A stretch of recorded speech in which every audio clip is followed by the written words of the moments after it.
You never know what a handshake can lead to. Here's how I almost bought a $2.5 million property for just $2 million, but I missed out. However, the story behind it is awesome. Now, over years, the last few years, I've been investing and I'm finally ready to buy my family home. And I'm actively looking in the market of Strathmore and Essendon in Victoria to buy the family home. Budget's around $2 to $2.5 million. Over the last few weeks, I've been going to open houses, I've been meeting real estate agents, I've been attending auctions, and sadly, I actually missed out on an auction a couple of Saturdays ago. There was this agent who's like a really active real estate agent in the suburb. And I've never been to any of his open houses because the price one is either way too higher or lower. So a couple of Saturdays ago, I decided I want to meet the guy. I just want to meet the real estate agent. I want to know how he operates. I want to let him know I'm a serious buyer. I'm actively looking. Maybe that could lead to something. So he had an auction on a vacant block of land, which I was totally not interested in. So I rock up to the auction and I parked my car. I had my missus with me. Mind you, my missus, she didn't want to go to the auction. She figured, we're not going to buy a $2.2 million block of land. We're not going to be building a brand new house, so why go to the auction? I explained that I just want to know who's actively buying in the area. What are the auctions like? I want to get a feel for the suburb that I'm going to be buying a $2 million property in. So I rock up to the auction. It wasn't really an open house because it's just a vacant block of land. And it was just the real estate agent and his son. Very nice touch because he's grooming his son to take his place once he retires. So I found that awesome, by the way. Anyway, I jump out of the car. I walk up to the real estate agent. I was like, hi, mate. My name is Roy. Nice to meet you. He introduced himself. And I said, mate, leave some listings for the other agents. He cracked, obviously buttered him up a little bit. He laughed. He found it funny. And he said, nah, can't get complacent, etc., etc. We have to dominate, which I really appreciate because that's how I like to run my own business. I said, we're actually looking to buy a property. I just missed out on this property around the corner.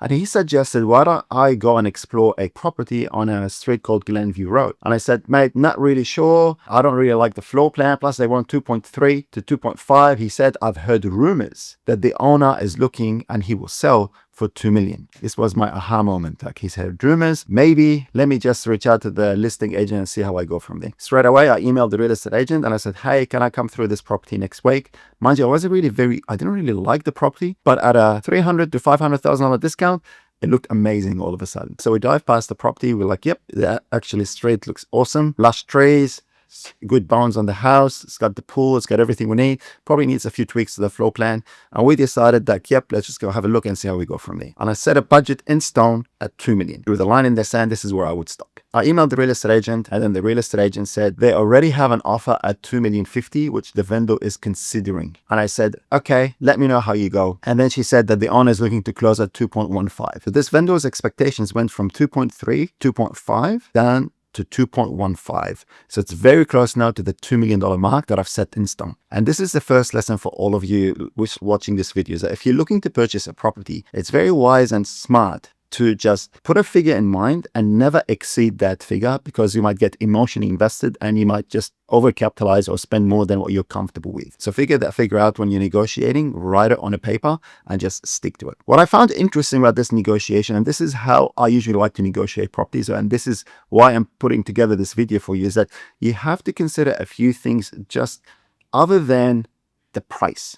You see, when you're negotiating and all you're doing is trying to build a gap between what the owner wants and what you're looking to pay, that gap is essentially the negotiation. And the bigger the gap, the more upset someone is, right? Granted, obviously you want to get the property for as cheap as possible, but sometimes it doesn't get the deal across the line. So there are other things to consider. For example, number one, have a chat with the real estate agent about what sort of terms are the vendors looking for. One of them is, maybe they need a delayed settlement because they need to find a property to move into, or they need a fast settlement because they've already found something. So an offer of say $2 million versus $1,950,000 with different terms, one could be with 6 months, another could be with 30 days, could make a huge difference to the vendor's acceptance of the offer. And the second point that you need to consider is, if the vendor is in need of the money, could you, for example, offer to release the deposit for the vendor or to the vendor so that they can go about doing what they need to do with the money sooner rather than wait for the settlement? Many buyers are uncomfortable doing something like this because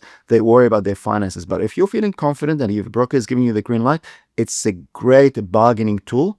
It's like the joker card you can use in your negotiations. Third point for you to consider, what is the vendor's motivation behind the sale? Are they in a desperate need to sell? Is it a mortgagee repossession? or could it potentially be soon repossessed? For example, this property that I'm looking at was purchased for $2.5 million, and the vendor is now looking to sell at 2 to 2.15. If they bought a few years ago and they put down a 20% deposit, then they've essentially just breaking even right now, walking away, getting rid of the mortgage and starting from scratch. That tells me that this person is in need to sell. Now, one man's misfortune is another man's fortune. That's how the cookie crumbles, unfortunately. But understanding the numbers behind, or the vendor behind the scenes, is a great way for you to structure a good offer for the real estate agent. What I found funny about this real estate agent when I emailed her is that she said, Roy, we're at $2,050,000. The vendor is looking at to close at 2.15. Can you come up to that figure? I found that to be weak negotiations. She didn't ask me about my terms. She didn't ask me about my settlement timeframe. She didn't ask me if my finances were organized and ready to go. All she was interested in is bridging that gap, which is weak negotiations. Thank you so much for listening. I'll keep you posted on my buying a home journey. Thank you so much. I'll talk to you again soon.